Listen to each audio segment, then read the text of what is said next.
Welcome, ladies and gentlemen, to the XL College Football Drive at 5. It's Chuck coming to you from live from the David Venable Studios in downtown Hawkinsville. Brought to you by the Steakhouse Restaurant in Hawkinsville.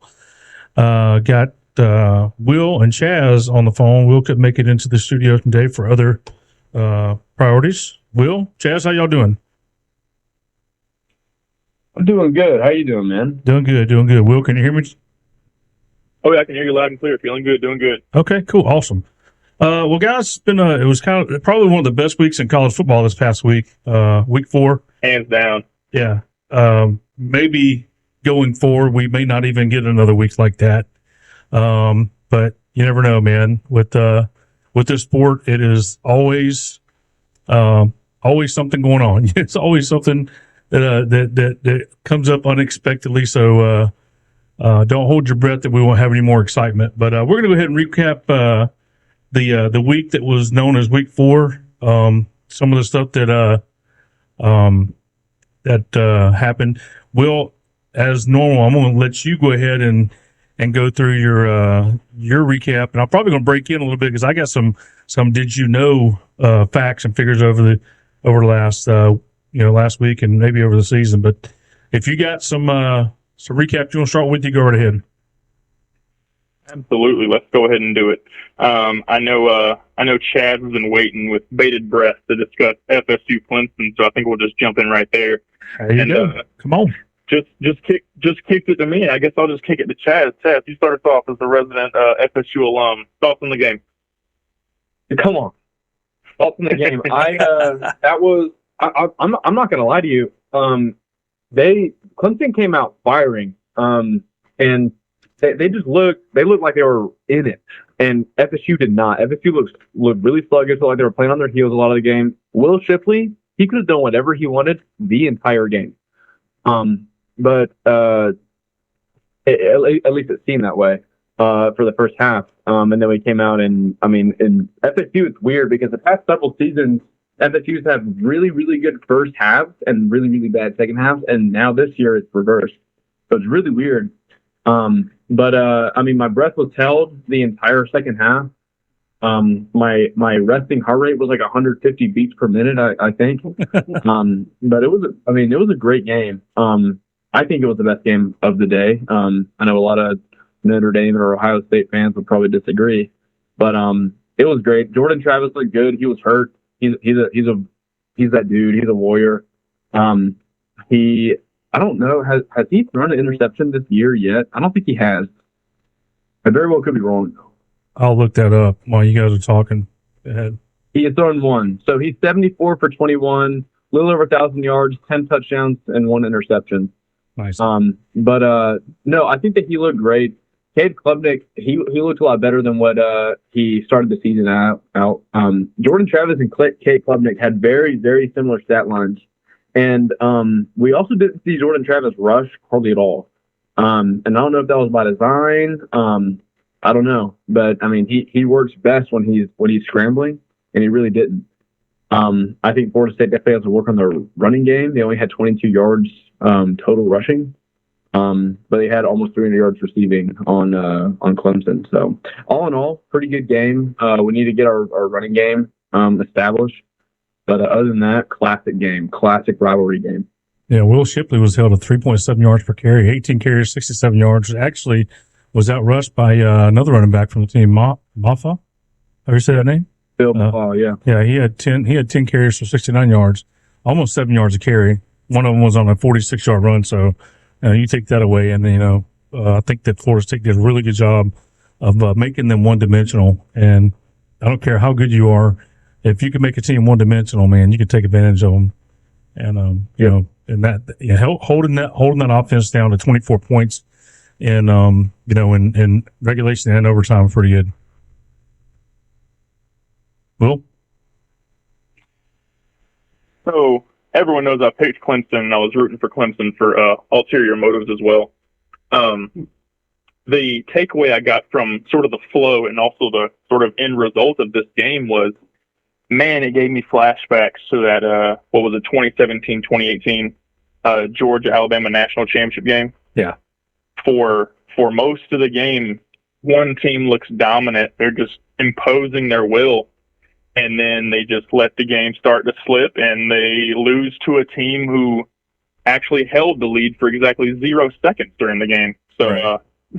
I think for 3 entire quarters, Clemson was the better football team. The entire game flipped on that obvious sack force fumble turned into a scoop and score. But then even in spite of that, they had a chance to win with a field goal. There was, what was it, a minute or so left, and I think it's kind of ironic and painful for someone cheering for Clemson to win that game. Yeah. In the press conference leading up to it, Dabo Swinney said, because they've been having issues with the kicker, and I think they brought a guy back with 1 year of eligibility, hadn't been practiced, and all that going on. Dabo Swinney himself said, "Man, I hope it doesn't come down to a kick. My heart can't take it." So I blame him for speaking that into existence. But no, Florida State made the plays that needed to be made when they needed to make them. Hats off to them. I think they played a great game, and again, I think they're still proving more and more how resilient they are and how they definitely are a top 4 team, and they're looking more and more like a playoff team each week. So in our group chat, we during that game, you were talking about that fumble. Clemson had the ball driving down with a 7-point lead, and you guys remember I said, "Uh-oh, Florida State may be in trouble." And literally, guys, I hit send, and then within 10 seconds, in fact, I went back and looked at the time on the 2 texts. Within 10 seconds, I said, "Well, maybe not." It was the same minute that I sent the first one that I sent the second one. So that was the untimeliness or the timeliness, however way you want to look at that, of that first text. And then I was like, man, and you could feel the momentum. And momentum, you guys know, you guys have both played football in high school, and and in high school and college, momentum is such a huge thing, even in the NFL, but really more so in the amateur realm, the college and the high school. You can feel the momentum swing in a lot of these games, and that was definitely a momentum shift right there. And I don't think that Clemson ever got it back. Well, and that crowd in Death Valley was really helping them too, and that just sucked all the air out of the stadium. That one single play flipped the whole game. Yep, sure did. All right, so let's go to the next one. Will, you got another one you want to talk about? Well, Penn State, Iowa.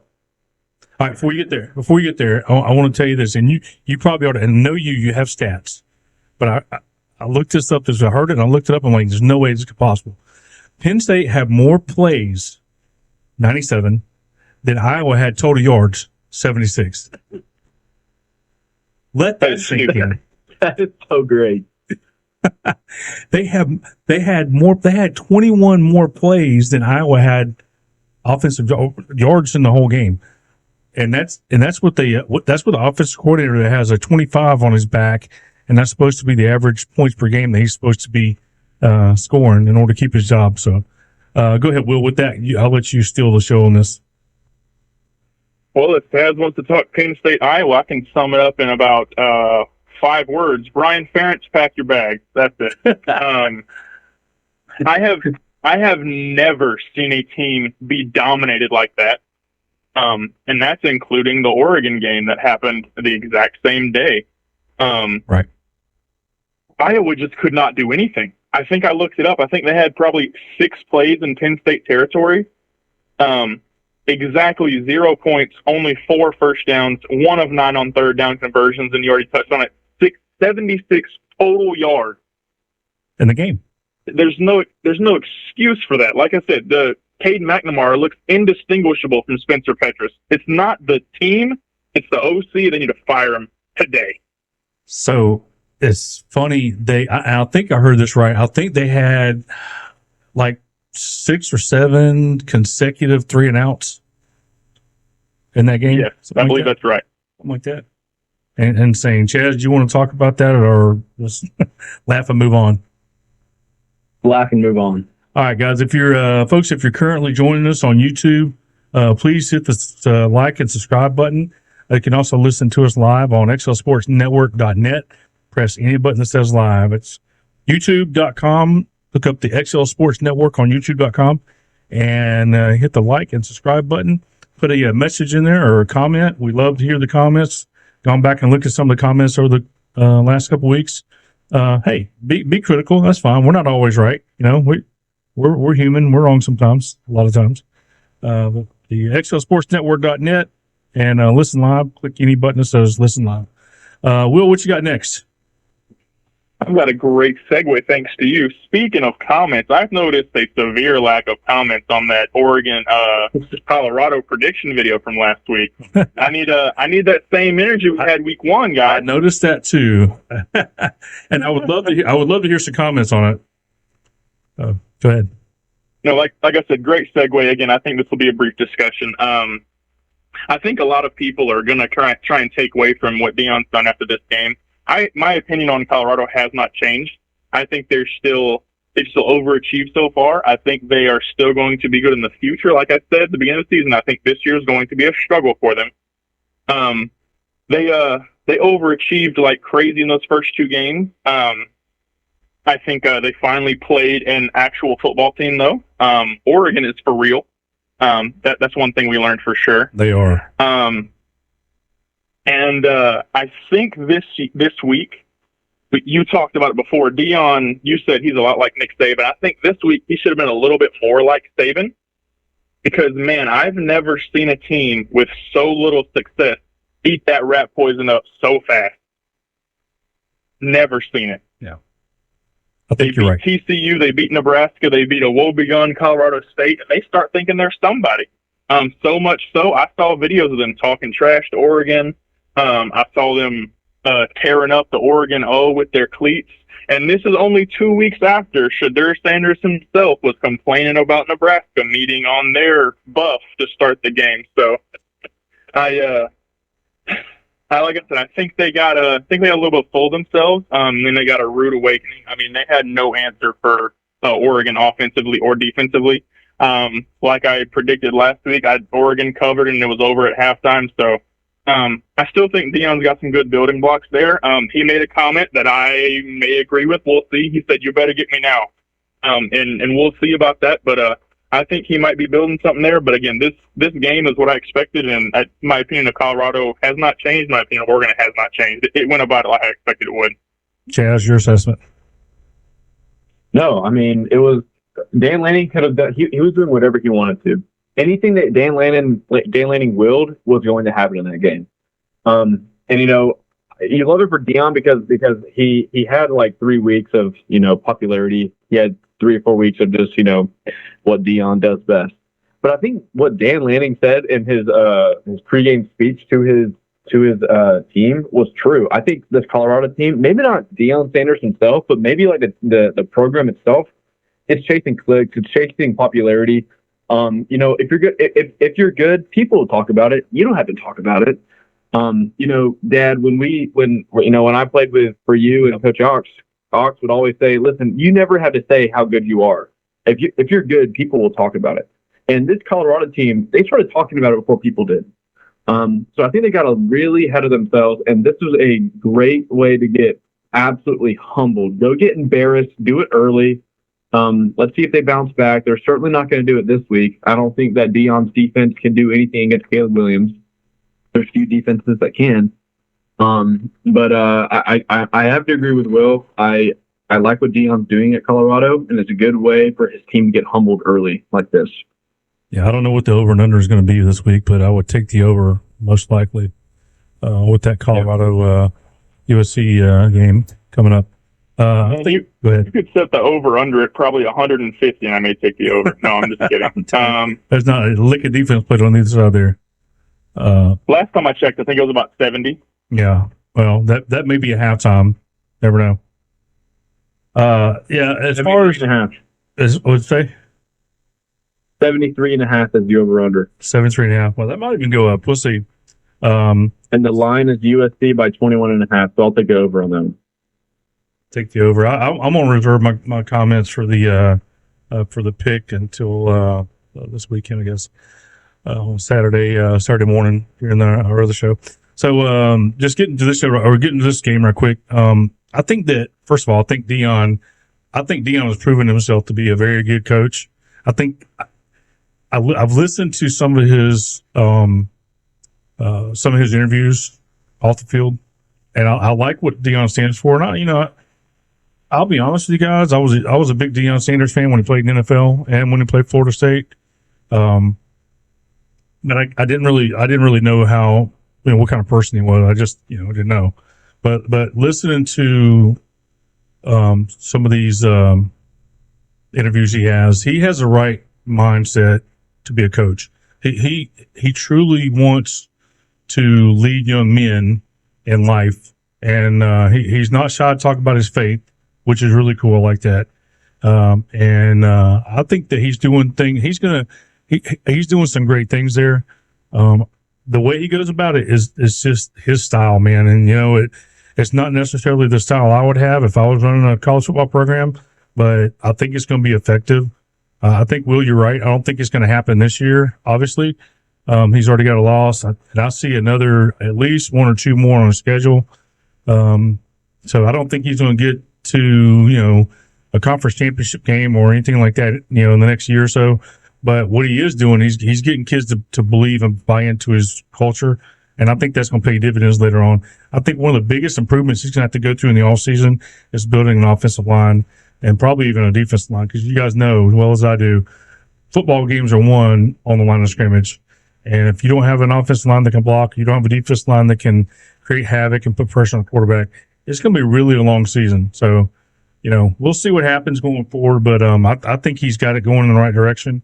I think that there's going to be some learning from the team going forward, but I don't think that's going to happen this week. I think this week coming up, we'll get into those games here in just a little bit. But Will, what you got next on the recap? All right. Stans, I'll let you start us off. Let's dive into Alabama Ole Miss. I know that was a matchup we're looking forward to too. Yeah. I only watched about the first half of this game when it was still actually no, the last time I saw this game was in the middle of the third quarter when Alabama took the lead, which was incredibly disappointing. I was rooting for their downfall in this one. I was hoping that Ole Miss would beat them, so we would see a unranked Alabama. That would be cool. Tickled. Yeah. But didn't happen. Did not happen. Jalen Milroe, I mean, I don't know.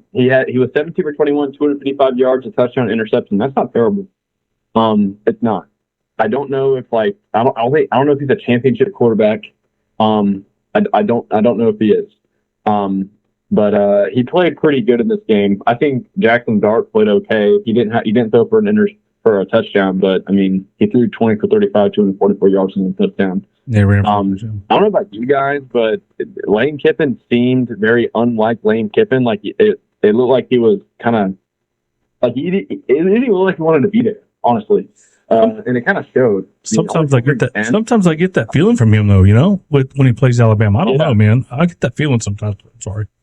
Go ahead. Yeah, it's weird because Lane's supposed to be this offensive mastermind, and now you're going against your old boss. This is the year to beat him. I'm finally going to take down, the demon in my closet. And no, he didn't. I don't know. It was kind of disappointing. Very disappointing game on Ole Miss's behalf. But Alabama fans should be excited. They should look forward for the rest of the season after this game because they overcame adversity in this game for sure. But yeah. Yeah, I think you're right. I think that that Alabama defense is starting to play really good. I think that's the best. That's the best thing they got going right now is their defense because they can hold people to little no points.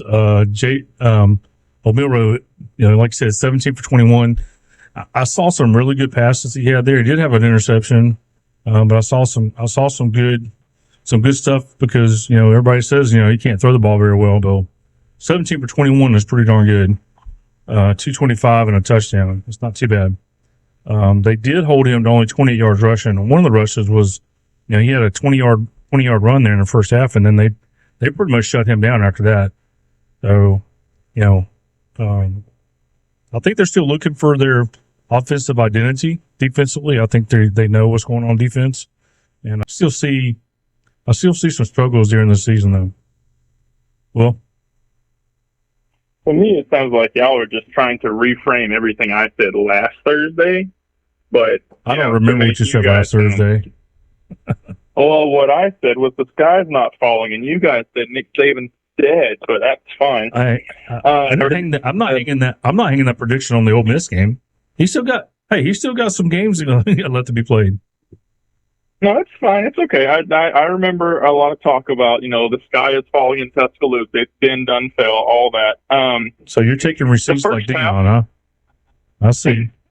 I got you. Go ahead. The first half, I mean, I think we all thought the same thing. Jalen Milroe is going to be Jalen Milroe. He had incompletions, like you said. He had that red zone interception. But then after that, he played pretty well. I won't say he played great, but I mean, he played well enough to win the game. And he was complemented by a very, very good rushing attack too. Like I expected, that defense played well. The main takeaway for me, and y'all may disagree, but Jackson Dart has been highly regarded. I've listened to a lot of people that know SEC football talk on ESPN, Fox Sports, CBS, all that. A lot of them thought Jackson Dart may be the best quarterback in the SEC because there's not very many great ones this year. Flatly, Jalen Milroe outplayed him. He just did. And his team won the game. I'm still really concerned about Quinshon Judkins not being able to run the football. He's not even their leading rusher this year. That's Jackson Dart. His season high with 60 yards against Mercer. That's Quinshon Judkins. And he has 201 rushing yards for the season. Wow. I mean, that's not great. They're going to need more from him, especially I think we realized that when they play good defenses, you're going to have to be able to run the ball against them. So for me, this was just kind of confirming everything I thought and expected from Alabama. Get some decent quarterback play with that good rushing game and a great defense, and you're still going to be fine. And like I said, I'm not a huge believer in Ole Miss, so I didn't think they were going to do very well, and it turns out they didn't. So we're talking about Alabama. Here's their schedule coming up. They got Mississippi State this weekend in Start Vegas. Then they go to A&M. Then they got Arkansas. And Arkansas, I'll tell you, Arkansas is looking pretty good. They got Tennessee at home. So Arkansas, BYU. Huh? Yeah, well. Tell it to BYU. Okay. BYU beat them at home. You got Arkansas. You got Tennessee and Tuscaloosa, and then you got LSU coming to town. Don't know what's going to happen there. And then you got they go to Kroger Field and play the Wildcats up there in the Bluegrass. So I think they got a pretty tough schedule coming up. I think they're the tougher schedule, tougher than what they've played so far. You know what I mean? So I think they got at least one loss on that schedule left to go, and I think they're going to lose the Iron Bowl. Oh, they have a gauntlet left, and I've already teased the pick, and I said it, so I'm going to stick with it. I think they're probably going to lose that game at Kentucky because, they're going to come off 4 or 5 tough conference games in a row, and I think by that point they're going to be beaten up and battered, and they're on the road. That's a trap game, too, before the Iron Bowl, so I think they may drop that one at Kentucky, and they could drop a couple more. If you are this early in the season and you're already having these concerns, I won't say my concerns about Alabama are quieted, but I think that was a good win for them against Ole Miss. That offensive line to me is the biggest unit that's concerned. If I'm a Crimson Tide fan, I'm worried about that offensive line. I really think that's their problem right now. Go ahead, let's go to the next one. Especially for the pass block. Yeah, exactly. Right quick, if you're listening to us on the XL Sports Network, just know you can always press any listen live button, xlsportsnetwork.net. If you're joining us on YouTube, please hit that like button and subscribe. Leave us a comment, and we may even put your comments on the air one day. So, what you got next, Will? All right, I think we'll finish up with this game and then start looking ahead to Week 5. What people viewed as the game of the week, Ohio State and South Bend. I came away again. I think I say this every week, but I heard Joel Klatt say this, and I agree. I came away from that game feeling better about both teams.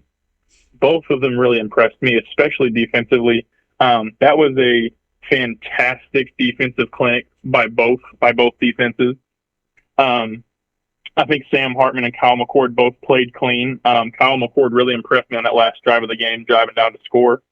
That 4th and 7 I think was they both impressive. did a decent job running the ball. Again, they both had great defensive efforts. I don't have a single bad thing to say about either team or either coach, except I think we all know where I'm going with this. 10 players in the last 2 plays. Plays of the game. Yeah. Yeah. You cannot have 10 guys on the field. I mean, that's inexcusable for a middle school. You cannot have 10 guys on the field and then them run exactly where that 10th guy or 11th guy was supposed to be. Yeah. I think they had a timeout with too. Understandable. It's a little more understandable one time, but 2 times in a row, there's no excuse for that. You can't have that. Not on the biggest stage that you've had so far as a head coach in Marcus Freeman. Guarantee you the coaches up in the press box after that first one saw that. After that first play, they saw that. And know they didn't bring somebody on the field. So, all right. Yeah. Hey, I tell you that. I thought that was probably to this. I mean, there's been some really good games this year, but that may be, and Chaz, you even talked about it, that may be the best game of the year so far. I think Florida State's been involved in 2 of the best 3 games so far this year. But you take that one, the two great games that Florida State has, and the Alabama Texas game, man. I tell you what, we've had some good ones so far this year. That one was a great one. Chaz, what's your assessment? I know you watched it. I know you watched it because Will. you were not add. I think that game went really really well, and I love seeing a defensive just slug game. Like it was a slug out. Like looking at the score, like keeping up with it because I didn't get to watch the entirety of the game. I watched basically the entirety of the second half. But like checking on the score in the first half, I was like, man, this looks like my kind of game. It was. I mean, I think Sam Hartney and Kyle McCord both played great. I think, like y'all said, the last 2 plays of the game, it was a little rough. But Notre Dame really established their run game heavily. I mean, Ohio State really couldn't stop their run for a while there. But I'm looking forward to see what both teams do for the rest of the season. I mean, obviously that was a win for me because Ohio State is my first team that I picked on our family draft board. But yeah, both teams look great. I'm excited to see the rest of the season for both teams. All right, let's go ahead. Yeah, I gotta say, Ohio State just demolished Western Kentucky like 60-something to 14. I was more impressed about this game against Notre Dame. This shows me they can play defense, get stops, and when it comes down to crunch time, they're not going to fold. Yeah. All right. Let's go ahead and preview the upcoming week. And before we do that, if you're currently joining us on YouTube, please hit that like and subscribe button, leave us a comment, and go to us on exosportsnetwork.net and press any button that says live. We'd love to have you guys listen to us. And also, this program is being brought to you by the Steakhouse in Hawkinsville, where every Sunday afternoon is Thanksgiving. They have great turkey dressing, everything you can think of. They got the best fried chicken in probably the whole state of Georgia. So visit the Steakhouse in Hawkinsville. Let Lewis and the gang know that you heard this on the Exo Sports Network and the Drive at 5. And we'll shout out thanks to David Venables for allowing us to use the studio down in town Hawkinsville. And appreciate you guys listening to us. So we've got the preview coming up, guys. Some games to look at. Will, let's start off with the Utah at Oregon State. Give me your thoughts on that game. That's going to be a good one. Top 25 match up there. Let's do it. So I voiced last week that I said Utah was underwhelming. I'd like to correct that statement. Utah's offense has been underwhelming. That defense can beat anybody on any day. And they did that by themselves against UCLA. I mean, first snap of the game from Dante Moore, pick 6. And that ended up being the difference in the game, which is awesome for that, again, that defense who's not got their starting quarterback. But I don't expect Cam Rising back to this game and even if he was back, I don't think he's a magical fix-all for everything. So with that offense struggling, I think it's going to fall squarely on the defense to win the game again, and they can, but I don't think they're going to. I think it's finally going to be too much. I don't think that offense is going to stay on the field long enough. I think they're going to go 3 and out too much, maybe turn the ball over. I think Oregon State's defense can play better than they did last week, and I think they're going to. We all know that Corvallis is a tough place to play. I mean, ask USC last year. Right. I think Oregon State really only needs about 21 to 24-ish points to win. And it's tough to score on that Utah defense, but I think they'll get there. I'm taking the Beavers to win this one. Yeah, they are a 4.5-point favorite. And they're a 4.5-point favorite. They're ranked number 19, and Utah's ranked number 10. That's kind of, you don't normally see that. But I'll tell you, this is a fascinating game. Cam Rising, I'm not sure if he's going to be back. And if he is, I'm not sure how effective he's going to be. I tend to agree with you on the scores. You score 24 points, that's probably going to be enough. So I'm gonna say Oregon State will win this by a field goal. Chaz? Yeah, I agree with you guys. Over under is 45. I'll take the under. It's going to be another defensive game. It's going to be rainy and a little chilly that day as well, so I don't see a lot of points being scored. I think I have to agree with Will. If Oregon State scores more than 20 points, I think they win the game. I don't think Utah's defense. I mean, Utah's defense is obviously, like you guys say, is the highlight of the team. Without Cam Rising, the offense can be underwhelming. Last week we said that Oregon State defense was amazing, and it is. It is a really good defense, but Washington State scored 38 on them.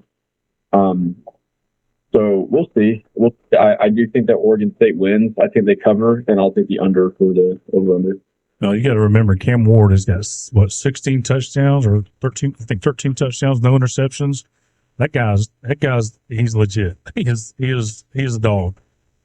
I mean, putting those points on Oregon State is from Wazoo is not. I mean, that's not saying a whole lot as far as that defense not being something that may not be just the defense. That's how good the Washington State offense is. Well, let's go to the next. You want to go to the next one? Oh, that's fine. Yeah, I was going to say Cam Ward is that dude. In that game, he just went a ho-hum, 28 for 34, 404 yards, 4 touchdowns, no picks, no big deal. Yeah, that guy is awesome, and probably the most underrated quarterback in the nation. All right, so we're going to go to Lexington, Kroger Field, where the Wildcats are going to take on the Swamp Lizards. Kentucky's a 1.5-point favorite. They are unranked, 4-0. Florida is ranked number 22. Don't know how, don't know why. 3-1. So I'm going to give you mine on this one right now. I think Kentucky's quarterback Devin Leary is going to have a big game. I really do. I think they're going to be very physical on the offensive line. I think that defensively, Kentucky it's tough to play those guys. Kirby talks about that, and actually Coach Rick used to talk about that too. Kentucky is a tough, hard-nosed, tough team. They got a tough, hard-nosed coach, and they always play Florida, or they have in the last decade played Florida really, really tough. I think this is an opportunity for them to shine. I think that Kentucky's going to win this game by more than 1.5 points. I think they're going to be. I think it's going to be at least a touchdown in this game. Chaz, what do you think about this game?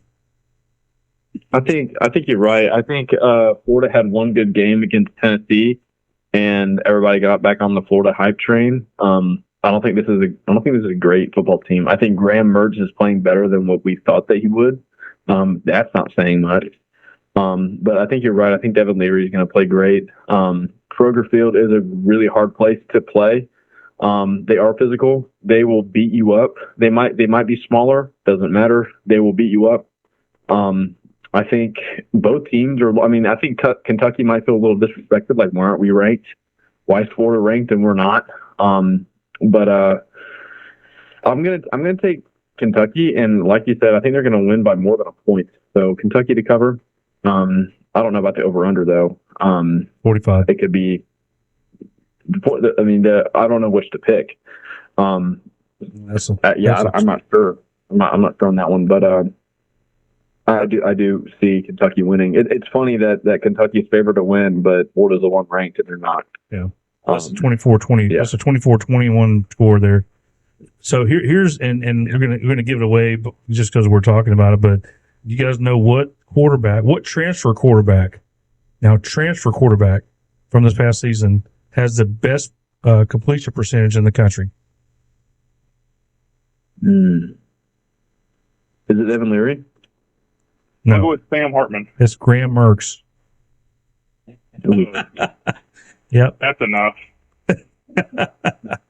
I'm just Oh, saying. you're right, dude. 84 for 108. Wow. I'm just saying. That when I heard that, I was Yeah, like, no. no way. So let's follow that to its logical conclusion. What are you saying about Graham Mertz? Let's hear it. Hey, he has still got what 7 games left in the season, 8 games left in the season. I don't think when we get to week 13 or week 14, whatever the 12th game is going to be, I don't think that we're going to say the same thing. I don't think he's going to have the best completion percentage when we get to the end of the season. But What Dad is saying is that he thinks that Graham Mertz is going to win the Heisman. That's what Dad's trying to say.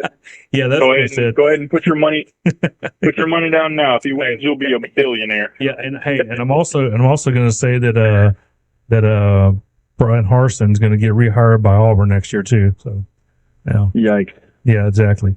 All right, Yeah, Will. those are equal likelihoods of happening. Right, exactly. So, Florida, Kentucky. Will, give me your predictions and your assessments. All right, any chance I get to poop on Florida, I'm going to do it. So There here's you go. my shot. Their defense looks good. I'll start with that and get that out of the way. The growth compliments for Florida. Their defense looks good, especially for the competition they've played. They haven't played anybody great, but they did fine against Utah, and then Tennessee they did pretty well too, I guess. I don't know. So, but all things considered, defense looks fine. That offense, in spite of Graham Mertz, leading the nation as a transfer in completion percentage, that offense is suspect. I don't know if anybody keeps track of when they play against Charlotte, but their final scoring results, they had 1 touchdown and 5 field goals. Right. Yep. And You can't. I think 4 of those field goals came inside the 10. I mean, if you can't score on Charlotte, Right. you're going to have a tough time winning in Lexington. Like we said, that Kentucky team is always tough. They're always hard nosed. They're always going to hit you in the mouth and see if you can get right back up. I'm going to pick Kentucky to win at home, and man, I'm gonna relish in picking them to win big. Even if they don't, I don't care. I'm not picking Florida to lose a close game. I'm picking Kentucky to just smear them in the ground. so I go behind enemy lines sometimes and just see what they're talking about, and so I get on some stupid Swamp Blizzard site to read what their morons are talking about down there, and they're all up in arms over Billy Napier. Even though they upset the Charlotte 49ers, they're still not very happy with what's going on in Florida, and they're mad because he's not running Etienne as much. He's using the other running back, and apparently, he's not as good. I don't know, whatever. But one thing that I did see was that even though they kicked 5 field goals and it looks like the special teams were the greatest group in the world, they're having a problem with getting aligned on punt and punt return. Apparently, they're not putting enough people on the field on the punt team and the punt return team. So, and Billy Napier said, "Oh, that's okay. It's all right. We can live with that." Wow, I don't know what kind of standard he's got there. Doesn't seem like it's very good to me. So, I was afraid that guy when they were going to hire Beamer in South Carolina. I was afraid they're going to pick him up at South Carolina, and I didn't want him coming to the SEC because I thought he was a great coach. I'm not so sure now, so we'll see. But from what I've seen in the last 2 years, he's another extension of Dan Mullen. Anyway, without all the All you need to know about Billy Napier is he had a chance to play Stetson Bennett and he didn't do it. I mean, what an idiot, right? Well, he recruited Stetson Bennett, and That's what I'm saying. If you can't land a 2-time national championship to play him, come on now. Well, yeah. But the thing is, he committed to. Well, what happened was he was going to go to Louisiana, but then right at the last minute, Kirby came in and said, "Hey, we'll give you a scholarship to come back to Georgia," and he's like, "All right, I'm there." So he stiff-armed Billy Napier and came to Georgia. Yeah, we have Billy Napier's lack of recruiting to thank for Georgia's 2 national championships. Oh yeah, that's what you're saying. Yeah. Thank you, Billy Napier. Well, Anyway, oh yeah, it's true. I mean, he could have just said no, Kirby. I didn't get any playing time, and I'm not going to get some there. I'll go and somewhere where I can play. But all right, let's go. Let's go to the next game. Let's see what we got next. Kansas at Texas. Will, you start us off on that one. Well, this is tough for me. I hate it. Last year, Kansas played well, and I wasn't sold. I didn't think they were doing very good and that they would do very good. But this year, they've kind of repeated that success. Kind of just some fun numbers. Where is it at? So they got a solid team. I think Lance Leopold is a good coach. They went 6-7 last year. That was their first bowl game since 2008. Since 2000, not including Lance Leopold's year last year, since 2000, Kansas had 6+ wins only 5 times. They're looking to start 5-0 in back-to-back years for the first time since I looked this up myself last night. The last time Kansas started 5-0 in back-to-back years was before World War I. It was 1909 and 1910. Man, And I mean, like I said, I think Lance Leopold is a pretty good coach. This year, they're already 4-0. He got hired in 2021. The entire decade before he got there, in 2010, 2020, they never had more than 3 wins. And he's done that twice in the past 2 years. So all that to say, I love Kansas. I think they're a hard-nosed team. They have a chance to win this one, but I got to go head over heart here, and I'm picking Texas.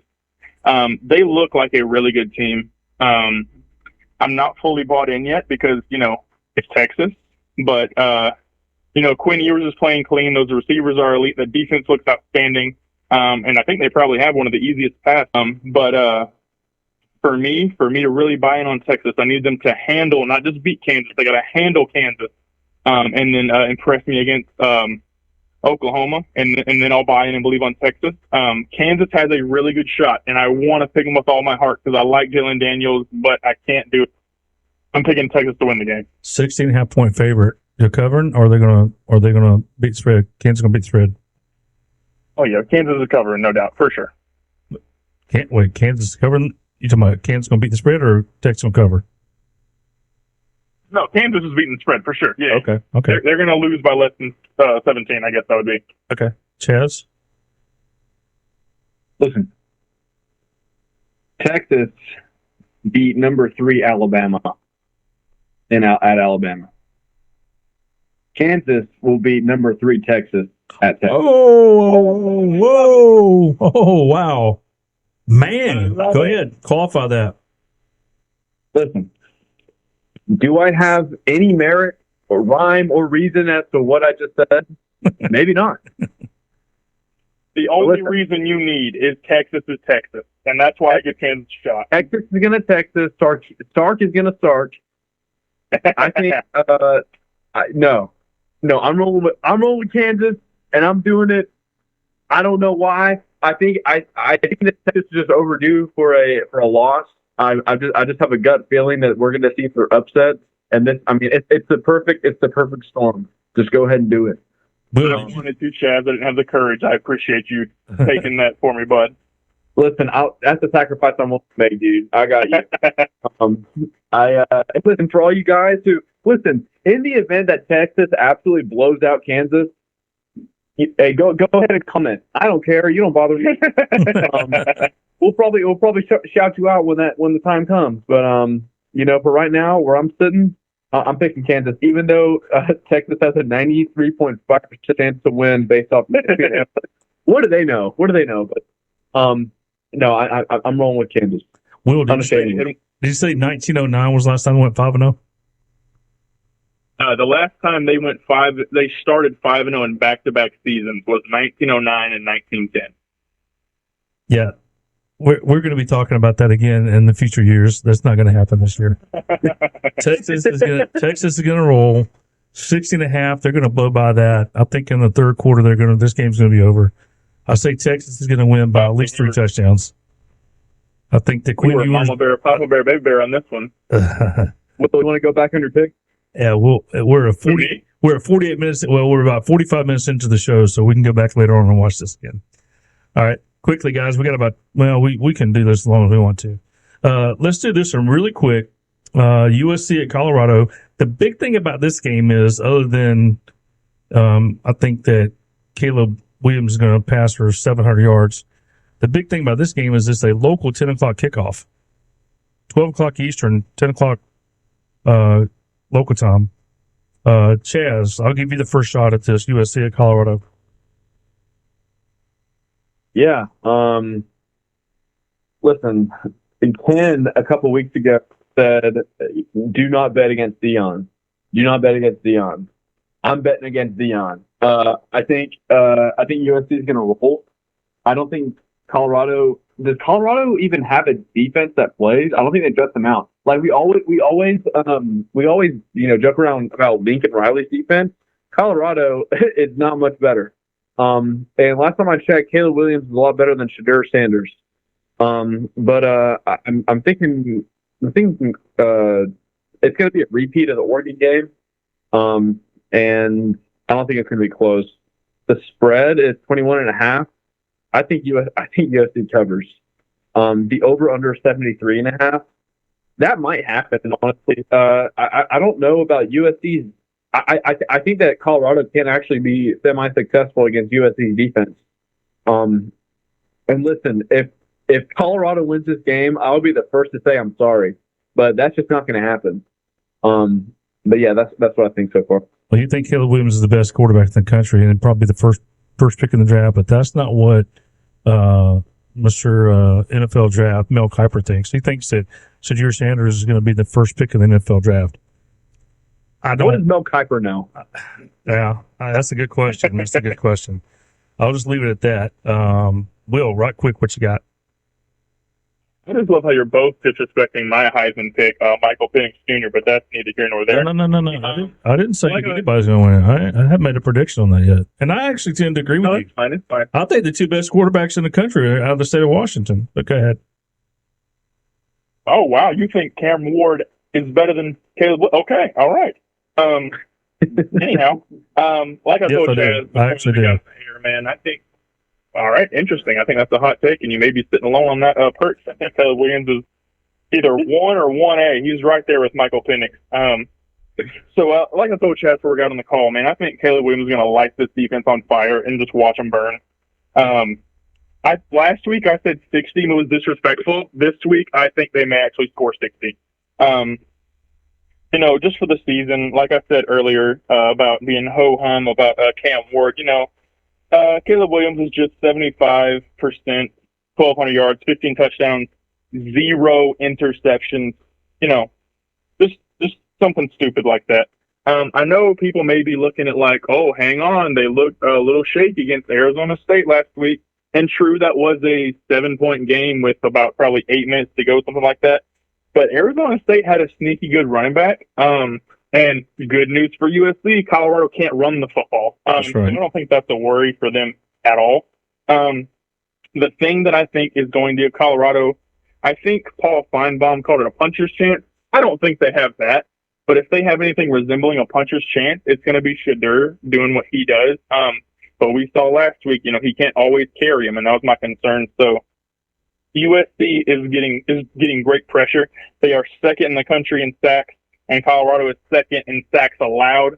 That's not a great matchup for Colorado, so I think USC wins and wins big. I think they cover for sure. They had 8 sacks in that game. USC had 8 sacks in that game.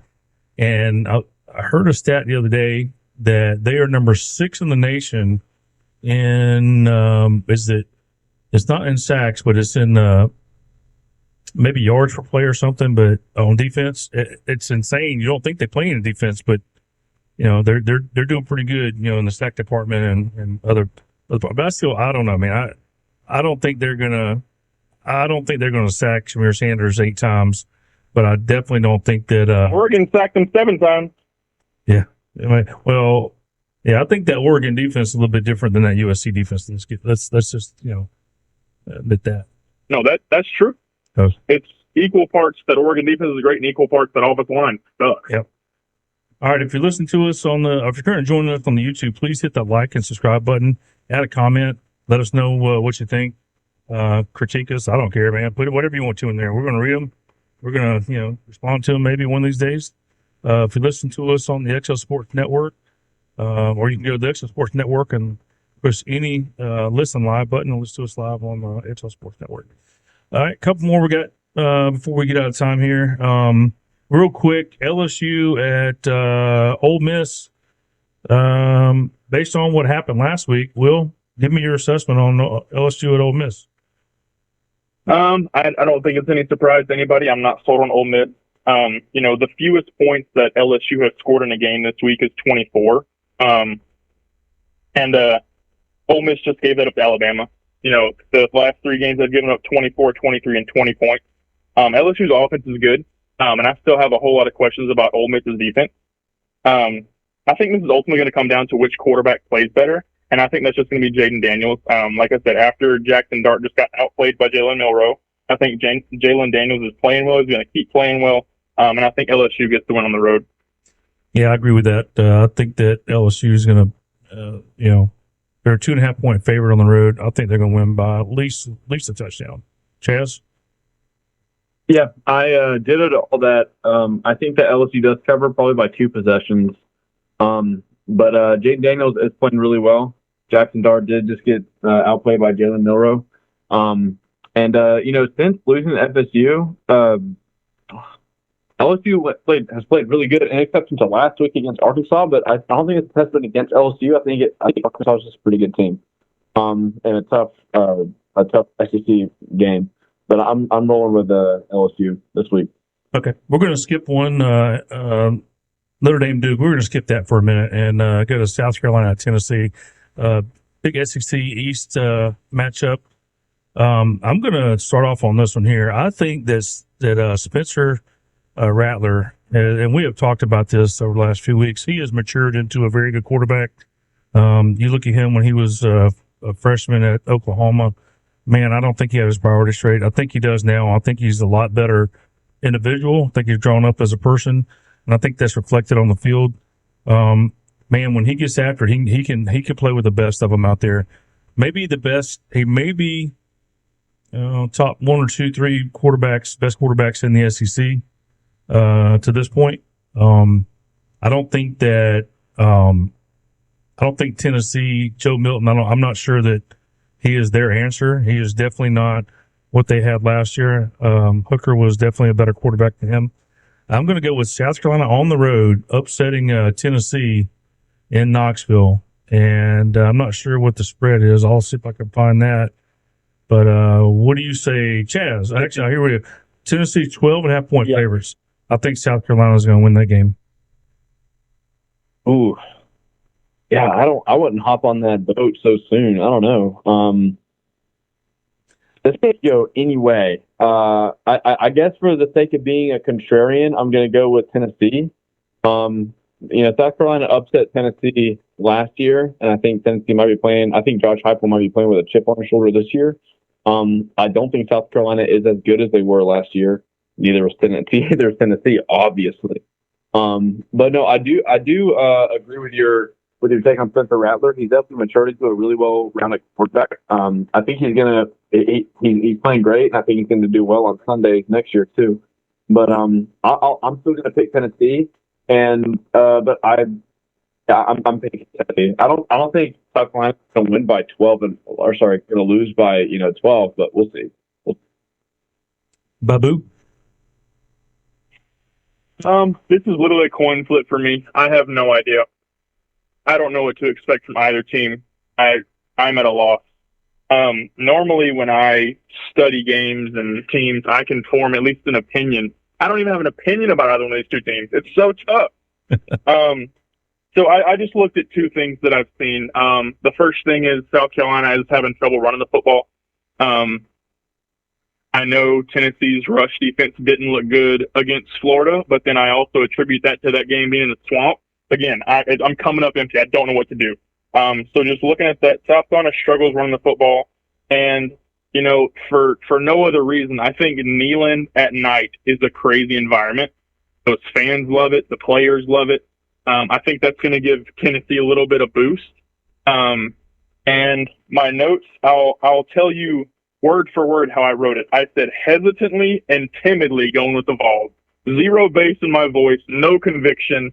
I got to make a pick, so I'm making a pick. I'm going with the Vols, but I do think South Carolina covers. Okay.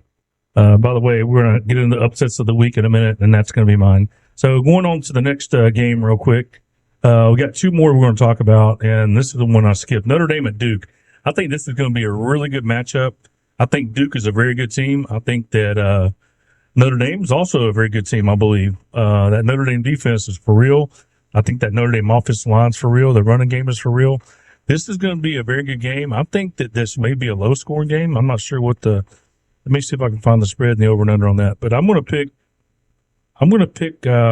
because it's at Duke, I'm going to pick Duke by a field goal in this game.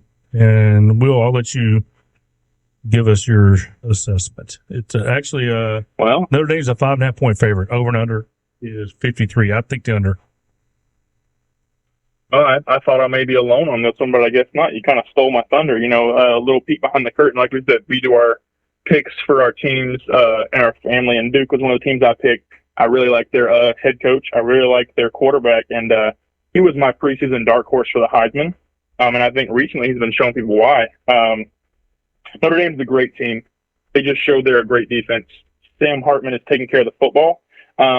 But that is one of the reasons that I think Duke is going to win. I'm picking the upset too. For one, like I said, first point, I think Riley Leonard, that man can make some plays. I don't know how Notre Dame is going to respond to a rushing quarterback, and we'll find out really quickly. I think he's going to make some plays with his legs. And also that Mike Elko defense, man, they are shaping his image, and they are darn good. They are active. They're flying around. They're aggressive. They're really creative in their blitzes and their play calls on defense. And also, Sam Hartman has no interceptions. I think he's due. I think Duke may turn him over one or two times, and because of that, I'm taking the Blue Devils to win the game. Chaz? No, I disagree with you guys. I think Notre Dame's going to win the game. I think last week was the first week that they've been truly challenged. And like we've already established, I don't think that loss could be good for the team. I think it is good for the team because now they know what they're about. Like we could hang with Ohio State. We probably should have won. And I don't think that they're going to I don't think Marcus Freeman's going to let two fly by. And so I think Notre Dame. I'm going to take Notre Dame to cover. I think they're going to win by maybe a possession, maybe two. Duke is great. Duke surprised everyone. But I think that this Notre Dame defense is really good. I think Sam Hartman. I think they're really going to let it loose. And I think they've really found their identity now. And I'm picking Notre Dame to win. All right, last game we're going to talk about, Georgia at Auburn. The Dogs against the Tigers and the Plains. I'm going to pick Georgia, the over and under. Let me see. What's the spread? The spread is Georgia by 14. I think Georgia is going to win by 3 touchdowns. The over and under 45. I'll pick the over in that. And Dogs keep rolling. Chaz, what you say? I think we're going to see the playbook open up a little bit this week. I think this is the week where we really see things start to roll a little bit. I think we're going to need it playing at Jordan Hare, but I think I do think Georgia's going to cover. I mean, 14. I think they're gonna win at Auburn. I think that Hugh Freeze is going to understand what it's like to play against Kirby Smart or coach against Kirby Smart. Well, last time he did. But last time he coached against him. Sorry. Go ahead. I'm sorry, I cut you off. No, you're good. I obviously Georgia's going to win this game, but I think they're going to win a lot bigger than 14. I think Carson's going to sling it around. Guys, talk about Dejon Edwards. I mean, that guy has a couple weeks has been killing it. And I don't think Auburn is going to control Georgia's defense. Hopefully, Georgia's defense is battle tested and ready. Because Peyton Thorne, I mean, he's not just some pushover. Like he's an athlete. But I think it's going to be a big win for Georgia. Well, just for the record, the last time that Kirby Smart played against Hugh Freeze didn't really turn out so well for Kirby Smart. That was a beatdown. Yeah. That was a beatdown in his first year, and Hugh Freeze actually mentioned that the other day, which I would never have mentioned that if I was him. but he did. And so I'm sure that Kirby heard that. And coaches have long memories. So, Will, your assessment on this game?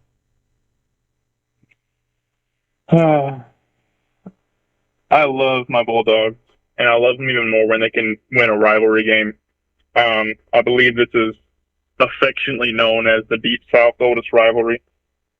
I don't think it's going to look like a rivalry game. I think we've talked about this before. Hasn't Georgia Tech beaten us more than Auburn in the past 20 years? That's correct. Yeah, okay, so neither one of them is going to gain any ground this year, but Auburn's going to keep falling farther behind. That game against A&M, they played pretty good defense, but then again, I'm not super sold on what A&M looks like offensively. People may be jumping on the Wigman train. I am not. Chaz, you were complimentary of Peyton Thorne, saying that he's an athlete. I'm going to be a scathing indictment. That man can't throw a football. If it was up to him to complete a pass to save his life, he would die. That passing attack is just dreadful.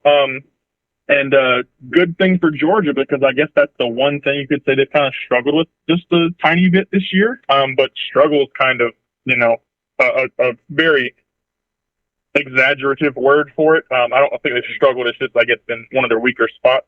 I think Georgia is going to beat them to death. I wouldn't be shocked if we see another kind of slow start. Like I said, Auburn does have a pretty good defense. But I think they're going to, what did we say the spread was right now? Is it The spread is 14. 15?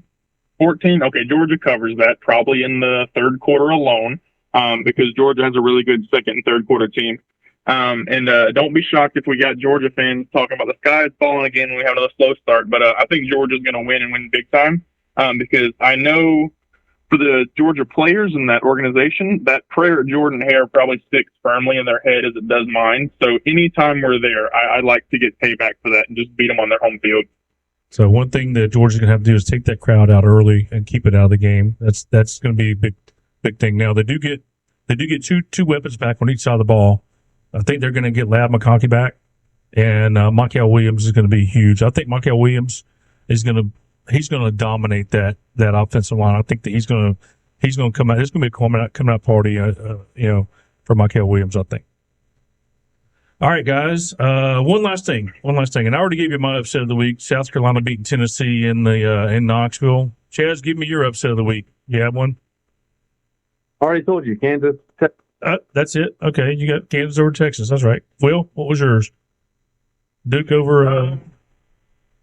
Duke may be it. Let me take a quick peek at the games that are being played, and I'll try and give you a more interesting one. But there may not be one that exists. Vanderbilt So give me winning just 1 at second. home against Missouri. Perusing through.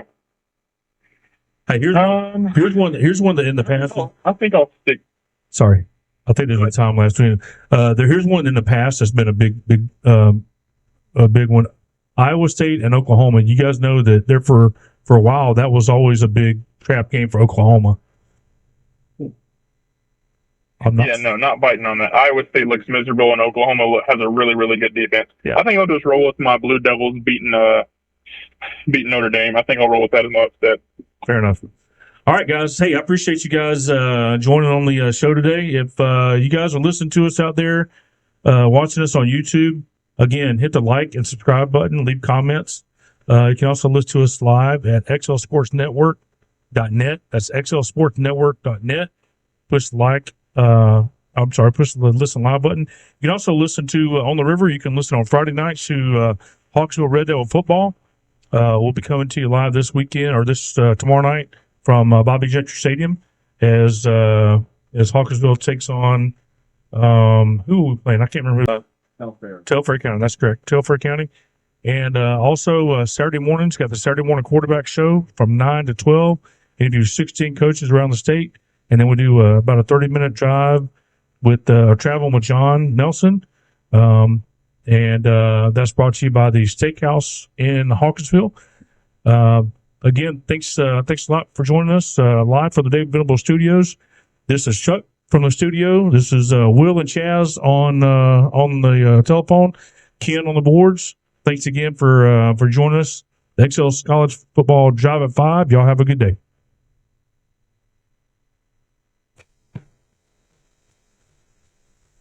Good job, guys.